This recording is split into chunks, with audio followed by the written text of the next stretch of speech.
Okay, let's keep reading Artemis Fowl. We're up to chapter 2, Translation.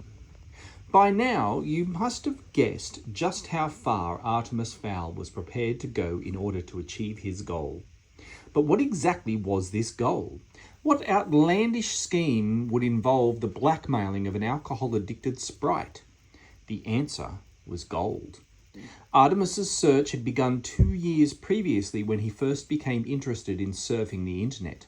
He quickly found the more arcane sites, alien abduction, UFO sightings, and the supernatural, but most specifically, the existence of the people. Trawling through gigabytes of data, he found hundreds of references to fairies from nearly every country in the world. Each civilization had its own term for the people, but they were undoubtedly members of the same hidden family. Several stories mentioned a book carried by each fairy. It was their Bible, containing, as it allegedly did, the history of their race and the commandments that governed their extended lives. Of course, this book was written in Gnomish, the fairy language, and would be of no use to any human. Artemis believed that with today's technology, the book could be translated. And with this translation, you could begin to exploit a whole new group of creatures.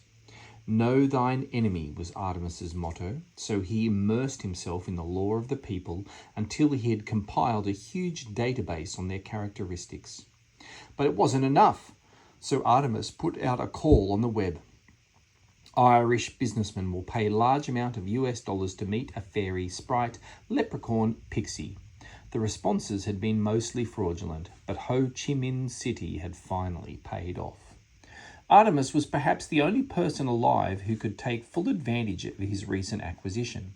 He still retained a childlike belief in magic, tempered by an adult determination to exploit it. If there was anybody capable of relieving the fairies of some of their magical gold, it was Artemis Fowl II. It was early morning before they reached Fowl Manor. Artemis was anxious to bring up the file on his computer, but he first decided to call in on Mother. Angeline Fowl was bedridden. She had been since her husband's disappearance. Nervous tension, the physicians said. Nothing for it but rest and sleeping pills. That was almost a year ago. Butler's little sister, Juliet, was sitting at the foot of the stairs. Her gaze was boring a hole in the wall. Even the glitter mascara couldn't soften her expression. Artemis had seen that look already, just before Juliet had suplexed a particularly impudent pizza boy. The suplex, Artemis gathered, was a wrestling move, an unusual obsession for a teenage girl, but then again, she was, after all, a butler. Problems, Juliet? Juliet straightened hurriedly. My own fault, Artemis. Apparently I left a gap in the curtains. Mrs. Fowl couldn't sleep. Muttered Artemis, scaling the oak staircase slowly. He worried about his mother's condition. She hadn't seen the light of day in a long time now. Then again, should she miraculously recover, emerging revitalized from her bedchamber, it would signal the end of Artemis's own extraordinary freedom. It would be back off to school and no more spearheading criminal enterprises for you, my boy.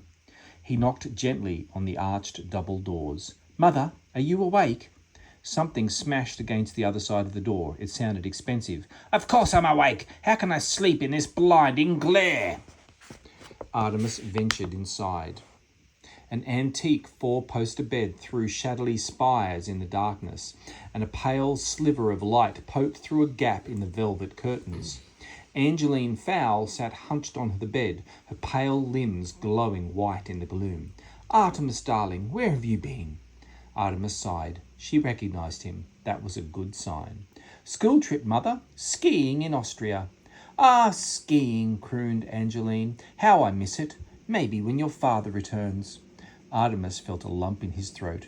Most uncharacteristic. Yes, perhaps when father returns.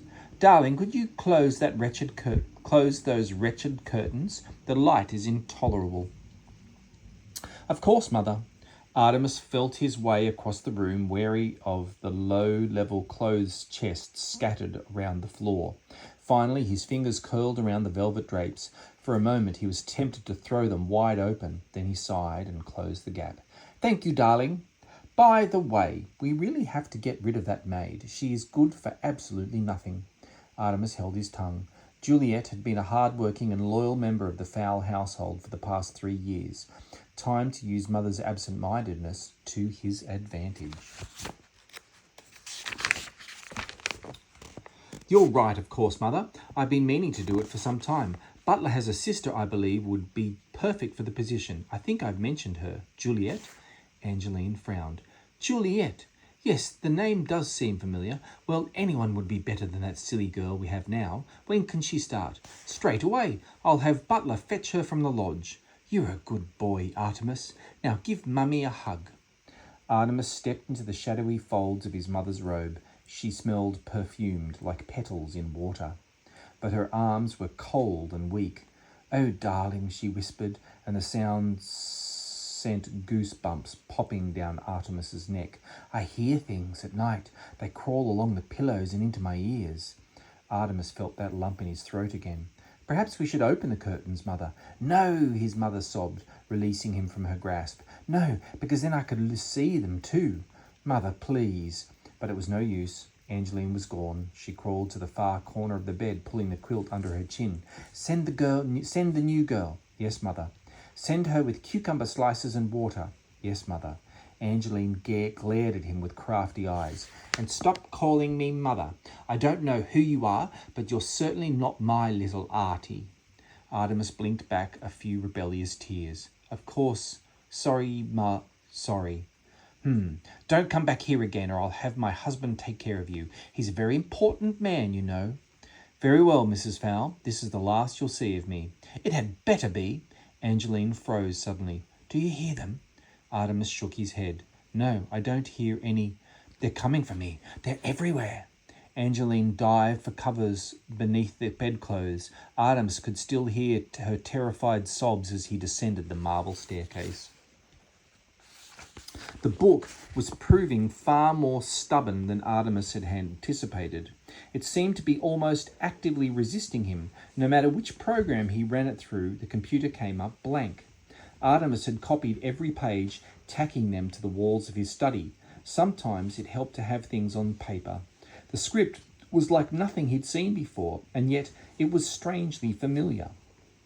Obviously a mixture of symbolic and character-based language, the text meandered around the page in no apparent order. What the program needed was some frame of reference, some central point on which to build. He separated all the characters around the comparisons with English, Chinese, Greek, Arabic, and with Cyrillic texts. Even Ogham. Nothing. Moody with frustration, Artemis sent Juliet scurrying when she interrupted with sandwiches and moved on to symbols. The most frequently recurring pictogram was a small male figure. Male, he presumed, though with a limited knowledge of fairy anatomy, he supposed it could be female. A thought struck him. Artemis opened the ancient language files on his power translator and selected Egyptian. At last, a hit. The male symbol was remarkably similar to the Anubis god representation on Tutankhamun's inner chamber hieroglyphics. This was consistent with his other findings. The first written human stories were about fairies, suggesting that their civilization predated man's own. It would seem that the Egyptians had simply adapted an existing scripture to suit their needs. There were other resemblances, but the characters were just dissimilar enough to slip through the computer's net. This would have to be done manually. Each gnomish figure had to be enlarged, printed, and then compared with the hieroglyphs. Artemis felt the excitement of success thumping inside his ribcage. Almost every fairy pictogram or letter had an Egyptian counterpart. Most were universal, such as the sun or birds, but some seemed exclusively supernatural and had to be tailored to fit. The Anubis figure, for example, would make no sense as a dog god, so Artemis altered it to read King of the Fairies. By midnight, Artemis had successfully fed his findings into the Macintosh. All he had to do now was press decode. He did so. What emerged was a long, intricate string of meaningless gibberish. A normal child would have abandoned the task long since. The average adult would probably have been reduced to slapping the keyboard, but not Artemis. This book was testing him, and he would not allow it to win. The letters were right, he was certain of it. It was just the order that was wrong.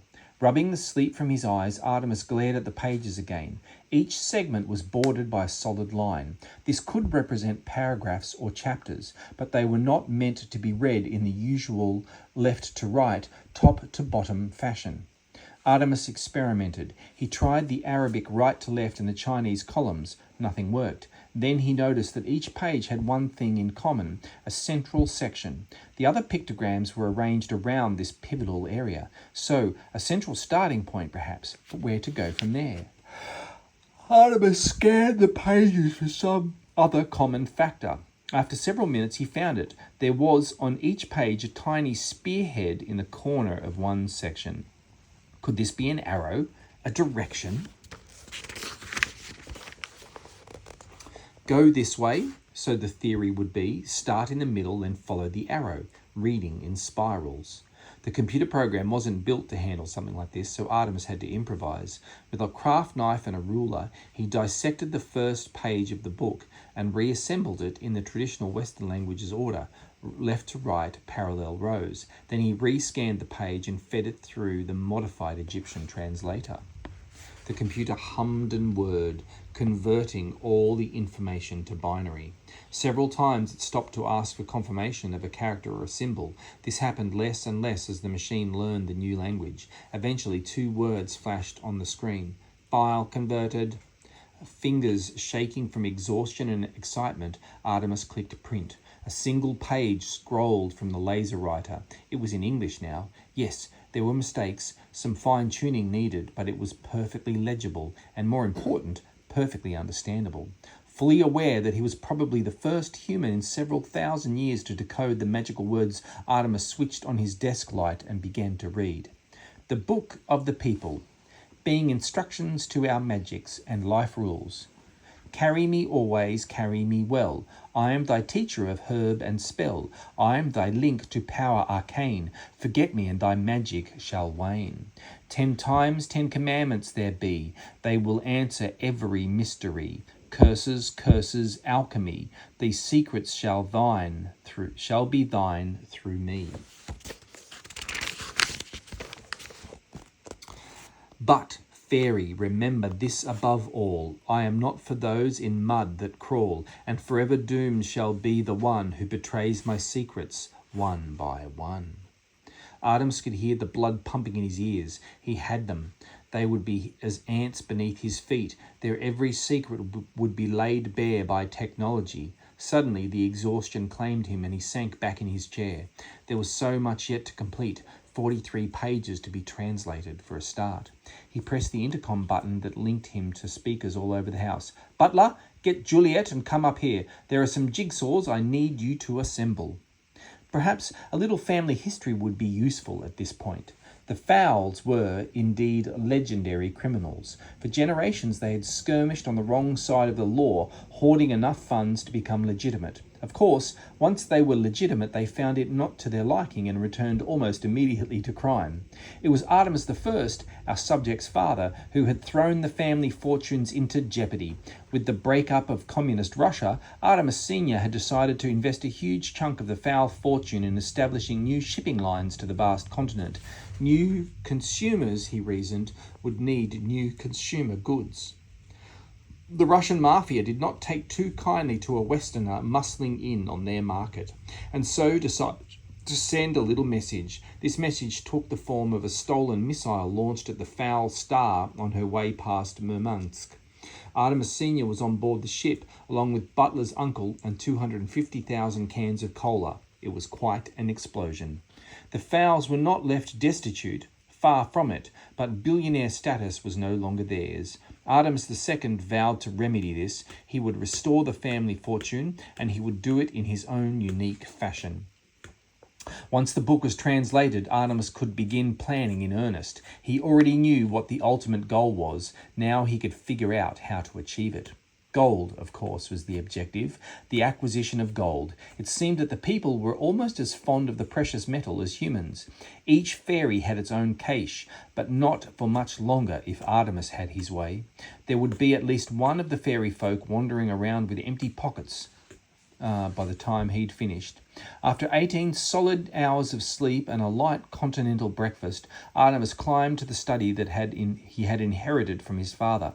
It was a traditional enough room, dark oak and floor to ceiling shelving. But Artemis had jammed it with the latest computer technology. A series of networked Apple Macs whirred from various corners of the room. One was running CNN's website through a DAT projector, throwing oversized current affairs images against the back wall. Butler was there already, firing up the hard drives. "Shut them all down except the book. I need quiet for this." The manservant started. The CNN site had been running for almost a year. Artemis was convinced that news of his father's rescue would come from there. Shutting it down meant that he was finally letting go. All of them? Artemis glanced at the back wall for a moment. "Yes," he finally said. "All of them." Butler took the liberty of patting his employer gently on the shoulder, just once before returning to work. Artemis cracked his knuckles. Time to do what he did best. Plot dastardly acts.